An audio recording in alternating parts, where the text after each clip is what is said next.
Hello everyone, you are watching Success River. Welcome to this channel. And in this series, here I am today with the second dose on vocabulary. So without wasting time guys, let's start with the vocabulary daily dose 2. Okay, so here is the first word that we need to remember. The first word of the day is confused. Now, what is the meaning of this word? I'm sure you might have got an idea after watching the picture. To blame someone or to prove someone wrong, किसी को झूठा ठहराना. As you can see in the picture, a boy and girl, they are fighting with each other and saying no it's your fault and she's saying no it's your fault. तो किसी को झूठा ठहराना, किसी पर कोई पर्टिकुलर एक blame करना किसी को और कहना कि नहीं नहीं तुम्हारी गलती है, उसको हम कहते हैं इंग्लिश में कंफ्यूट करना. To prove a person or an argument to be wrong, मतलब आप किसी की बात को या किसी इंसान को आप गलत या झूठा ठहरा सकते हैं. Synonym of this words are rebut, refute, और इसके जो सेंटेंस अगर आप उसे यूज़ करेंगे तो हम कह सकते हैं कि lawyers try to confute each other in the court. ये उनका काम है, तो एक दूसरे को गलत ठहराना इज कॉल्ड कन्फ्यूट. इनफैक्ट जब आप फ्रेंड्स के साथ बात करते हो तो वो भी आपस में एक दूसरे को कन्फ्यूट करते हैं कि नहीं ये झूठ बोल रहा है, ये झूठ बोल रहा है, नहीं नहीं तू झूठ बोल रहा है. So it happens a lot. तो आज का पहला वर्ड है कन्फ्यूट. इसको याद रखिए और अपने सेंटेंसेस में इसको यूज़ करिए. Now moving on to the second word, word है हमारा रिसेंट. तो स्टूडेंट, जैसा कि मैंने आपसे कहा कि हर रोज़ हम ये 10 वर्ड्स, 10 वर्ड्स, जिसमें आपके वन वर्ड्स भी होंगे, ईडियम्स भी होंगे, फ्रेजल वर्ब्स भी होंगे, सिनोनिम्स भी होंगे, एंटोनिम्स भी होंगे, हम इनको लर्न करेंगे. और इन 10 वर्ड्स को आपको 10 सेंटेंसेस से आपको रिलेट करना है, आपको उस तरीके से उनको याद करना है. आप कभी भी नहीं भूल पाएंगे. पिक्चर्स के साथ जब भी आप वर्ड्स को रिलेट करेंगे you can never forget them. तो आज का सेकेंड वर्ड है रिसेंट. नाउ रिसेंट का मतलब क्या है? कैंसिल कर देना. अब देखिए क्या है.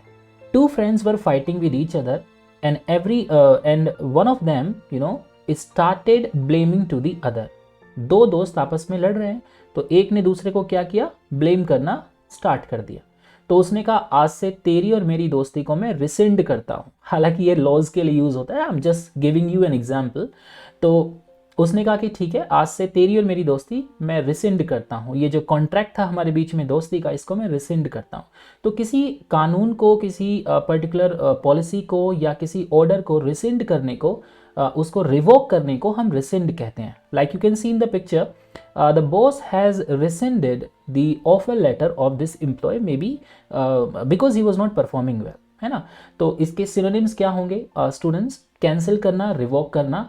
और इसके सेंटेंसेस को हम पिक्चर्स के साथ रिलेट करके किस तरह से अपनी रियल लाइफ में अप्लाई कर सकते हैं. Like several old laws have been rescinded by the government of India. जैसे कि पहले अटेस्टेशन का एक रूल चलता था कि आपको ये अपने डॉक्यूमेंट्स को अटेस्ट करा के लाना किसी ए क्लास ऑफिसर से. लेकिन अभी क्या है, गवर्नमेंट ऑफ इंडिया ने स्टूडेंट्स के लिए वो जो लॉ है उसको कहीं ना कहीं रिसेंड किया कि अब आप सेल्फ अटेस्ट भी कर सकते हो. I heard it somewhere, that's why I am sharing with you. So resend का मतलब क्या है? किसी कानून को या किसी पर्टिकुलर लॉ को या किसी पर्टिकुलर पॉलिसी को कैंसिल कर देना. अगला वर्ड है एरोगेट करना. तो अगर आप किसी को कंफ्यूट करेंगे, है ना, तो ऑब्वियसली अपनी बातों पर आप क्या कर रहे हैं? एक झूठा दावा आप पेश करते हैं. तो लेट्स से आप you are walking on the way and you found some money. You found some money which was obviously not yours, but you found it and you start arrogating. Arrogating. तो देखिए यहाँ पर क्या है, एक तो होता है arrogant, एक होता है arrogate. दोनों का मीनिंग अलग अलग है, ध्यान रखना. मिलते जुलते से साउंड एक जैसा ही कर रहे हैं, arrogate या फिर arrogant, but this word is arrogate. So arrogate का मतलब क्या होता है? किसी चीज़ पर झूठा दावा ठोकना.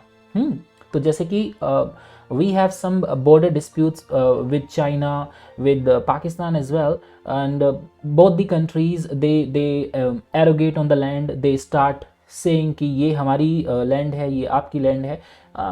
इंटरनेशनल इश्यूज हैं, ठीक है.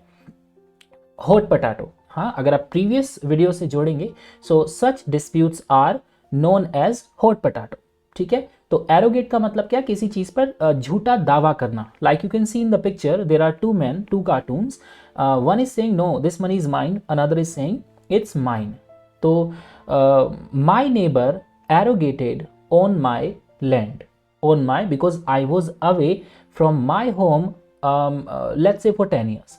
तो मैं 10 साल घर के बाहर रहा, मेरे पड़ोसी ने मेरे ही प्लॉट पे क्या कर दिया, एरोगेट कर दिया, उस पर झूठा दावा ठोक दिया कि ये मेरा है ना। इसके सिनोनिम्स क्या होंगे, यूजर्व करना, रेस्ट करना, टेक पोजेशन ऑफ समथिंग, या जैसे कि सेंटेंस में corrupt people try to arrogate public property. You know the condition in our country, it happens.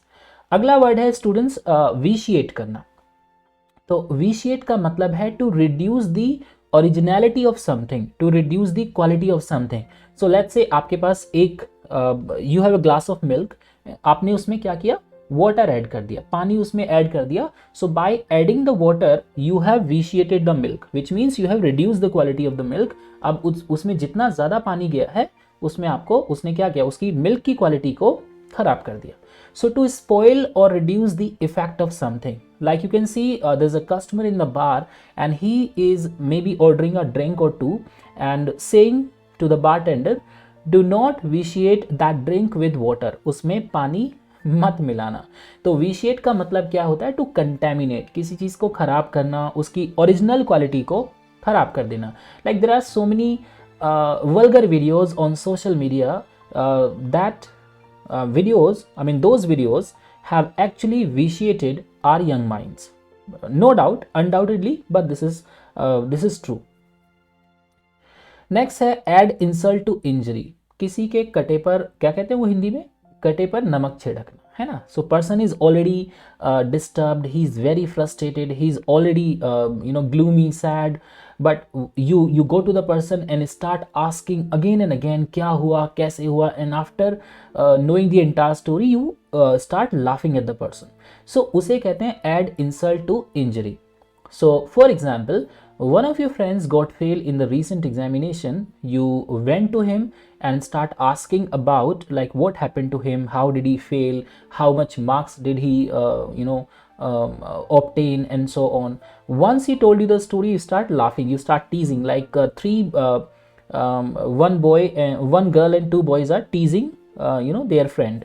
तो कहीं ना कहीं किसी के कटे पर नमक छिड़कना, तो इसको आप रियल लाइफ में कैसे यूज़ कर सकते हैं। लेट्स से आप ऑफिस इंटरव्यू के लिए जाने वाले थे, आप इंटरव्यू के लिए जाने वाले थे, आपको बस नहीं मिली, एक तो लेट हो गए आप ऑलरेडी, फिर आप ऑटो आपने किया, that was quite expensive, and what's more आपका जो डॉक्यूमेंटेशन था या जो भी आपका वॉलेट वगैरह था वो सब ऑटो में छूट गया और ऑटो वाला भी भाग गया। Now your friend comes to you and ask you, अरे क्या हुआ आज इंटरव्यू था यार मेरे तो सारे डॉक्यूमेंट्स चोरी हो गए एंड मेरा पर्स भी चोरी हो गया, and then he starts laughing at you. So what he is doing, he is adding insult to your injury. So you can say यार please don't add insult to my injury, ठीक है, मेरे कटे पर नमक मत छिड़को। A penny for your thoughts. So this phrase, this proverb is used to know someone's ideas or what they are thinking. जैसे कि आप पिक्चर में देख सकते हो, दादाजी कह रहे हैं अपने ग्रैंडसन से, हाउ डिड यू लाइक, वो पूछ रहा है उनसे, how did you get that many pennies, every time I think of something your grandma wants to know and gives me a penny. So when someone wants to know your ideas, they will say a penny for your thoughts. At least बताओ चल क्या रहा है तुम्हारे दिमाग में, मुझे बताओ ज़रा। तो अगर आप किसी के आइडियाज़ को जानना चाहते हैं तब आप इस फ्रेज को यूज़ कर सकते हैं, like what are you thinking, a penny for your thoughts. चलो मैं तुम्हें एक सिक्का दूंगा, चलो बताओ। छोटे बच्चे से पूछते हैं ना बचपन में, बेटा चॉकलेट दूंगा, tell me the truth and all, बिल्कुल वैसा ही है ये भी। So a penny for your thoughts का मतलब हो गया कि tell me what is going on your mind. So after 2 minutes silence, he said to me, a penny for your thoughts. Tell me, what are you thinking? तो I hope ये आपको याद हो गया होगा। अगले वर्ड पर चलते हैं, अगले idiom पे चलते हैं, my mistake. An arm and a leg. An arm and a leg का मतलब होता है students very very expensive. So I bought this car. This car is very very expensive and it cost me an arm and a leg, which means it cost me a lot. Now student मैं यहाँ पर आपको inform कर दूँ, coast एक ऐसा verb है जिसके तीनों फॉर्म सेम रहते हैं, कोस्ट कोस्ट कोस्ट। मतलब ग्रामेटिकली इसमें आप कोस्टेड नहीं कह सकते। I have seen so many people saying it costed me 1000 rupees, it costed me 2000 rupees. So as per the grammatical rules cost आपका एक ऐसा वर्ब है जिसमें ईडी या फिर दूसरे जो उसके जैसे कि बाकी फॉर्म्स के जैसे बाकी वर्ब्स के फॉर्म बन जाते हैं वो इसमें नहीं बनेंगे। ठीक है, ये चीज़ आप थोड़ा सा याद रखना। So this car has cost me, has के साथ अगर थर्ड फॉर्म लग रहा है तो भी आपका फर्स्ट फॉर्म ही लगेगा। Cost, cost, cost. This car has cost me an arm and a leg, which means this car is very, very expensive. As you can see in the picture, the man is giving his arm and his leg to the man who is offering him the key of the car. Interesting but funny. और भी मज़ेदार है ये। Add on का मतलब क्या है? Add on का मतलब होता है किसी चीज़ में कुछ ऐड करना। ठीक है, let's say you bought a bike and I have seen so many people they start adding on, यार इसमें थोड़ा सा साइलेंसर में इसका कुछ चेंज कर देते हैं, थोड़ा सा डिज़ाइन बदल देते हैं, मतलब you already have something but you want to modify it. So adding on का मतलब होता है कि किसी चीज़ में कुछ एक्स्ट्रा उसमें इंक्लूड करना। Like the shopkeeper forgot to add on GST in my bill, a printer is useful add ons, तो एड ऑन सॉरी। तो आपने एक लैपटॉप लिया, साथ में आपने माउस लिया, फिर आपने कीबोर्ड लिया, साथ में आपने एक इलेक्ट्रिक राइटिंग पेन भी ले लिया, आपने दूसरी चीज़ें भी खरीदनी, तो वो सब क्या हुआ, वो जो पूरा सेटअप है वो आपके एड ऑन्स हैं। ठीक है, ये आपका as you can see in the picture, इसको एड ऑन हम कहेंगे। अब देखिए कितना डिफरेंस हो जाता है। लाइक जैसे कि मैंने आपको पिछली वीडियो में भी कहा था कि एड ऑन का मीनिंग अलग है और एड अप का मीनिंग अलग है स्टूडेंट्स। तो एड अप का मतलब क्या होता है? टू कैलकुलेट करना। Let me add up the bill, add on नहीं बोलेंगे उसको। एड ऑन का मतलब है किसी चीज़ में कुछ जोड़ना, एक्स्ट्रा अलग से उसमें जोड़ना। एड अप का मतलब है यू हैव सम फिगर्स, आपने you have started adding up 1 + 2 + 3 + 4 + 5 and then उसको आप पूरा आपने टोटल कर लिया। So to calculate the two numbers or more, to calculate the total of two numbers, या किसी चीज का उसको सम करना है ना, उसको हम बोलते हैं एड अप। जैसे कि आपको पिक्चर में नजर ही आ रहा है। I added up my shopping bill to ensure it was correct. Next देखते हैं, बहुत ही फेमस प्रोवर्ब है स्टूडेंट्स एंड आजकल की कंडीशन में बहुत ही ज़्यादा एकदम फिट बैठती है। The grass is always greener on the other side of the fence. I am sure बहुत सारे स्टूडेंट्स जो अभी देख रहे हैं वो जानते होंगे इस प्रोवर्ब के बारे में।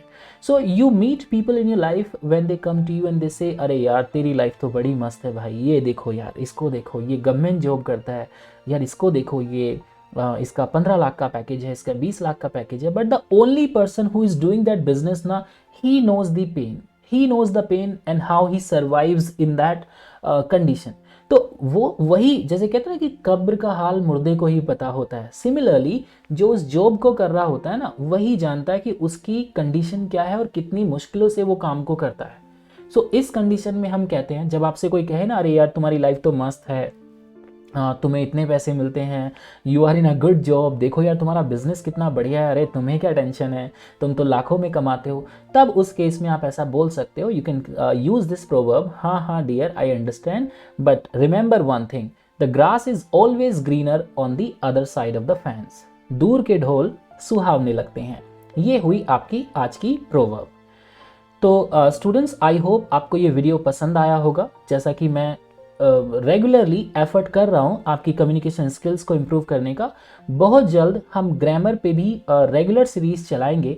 100 वीडियोस या 200 वीडियोस का एक लंबा सीरीज चलेगा वोकेबलरी और ग्रामर पे भी, ताकि नेक्स्ट टाइम आप किसी भी एग्जाम में बैठते हो, when you go to an interview, job interview, या फिर आप अपने फ्रेंड्स के साथ कम्युनिकेट करें, so you are good at English. Till then, happy learning, bye for now, and thanks for supporting. I want to convey my message to all my students who have given me immense love and support. Thank you so much, student. Thank you so much. And without your support, I'm nothing. So, thank you so much from the bottom of my heart.